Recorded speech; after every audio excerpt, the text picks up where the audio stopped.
Welcome to భక్తివం channel. ఈ వీడియోలో శివరాత్రి నాడు వేటిని దానం చేస్తే శివానుగ్రహంతో ఆర్థిక సమస్యలు తొలగిపోయి ఐశ్వర్యవంతులు అవుతారో తెలుసుకుందామా? ప్రతి నెల శివరాత్రి వచ్చిన మాఘమాసంలో కృష్ణపక్ష చతుర్దశి నాడు వచ్చే శివరాత్రికి చాలా విశిష్టత ఉంది.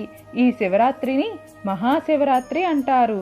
మహాశివరాత్రి అనేది శివునికి అంకితం చేయబడిన ఉపవాసం మరియు హిందువులు చాలా గంభీరంగా పాటిస్తారు.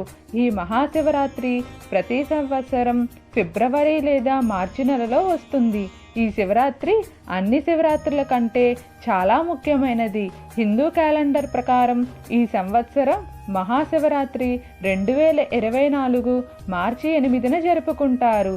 అయితే ఈ రోజున శివుడిని పూజించటం, శివలింగానికి వివిధ వస్తువులతో అభిషేకం చేయటం సాంప్రదాయం.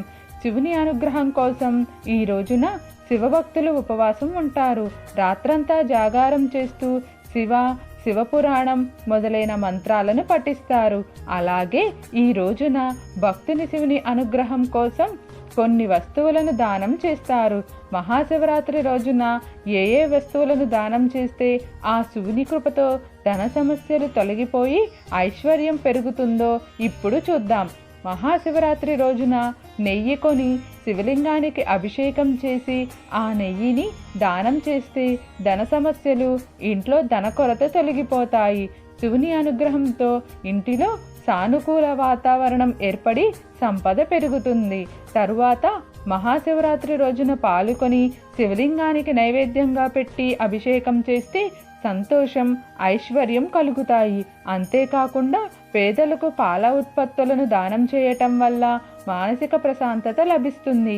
అదేవిధంగా శివలింగానికి పాలతో అభిషేకం చేసినప్పుడు జాతకంలో చంద్రుడు బలహీనంగా ఉంటే బలవంతుడవుతారని చెబుతారు.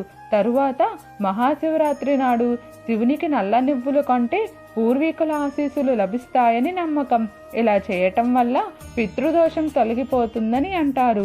విశ్వాసాల ప్రకారం నువ్వులను ఎవరికైనా దానం చేస్తే కష్టమైన విషయాలు విజయవంతంగా ముగుస్తాయి.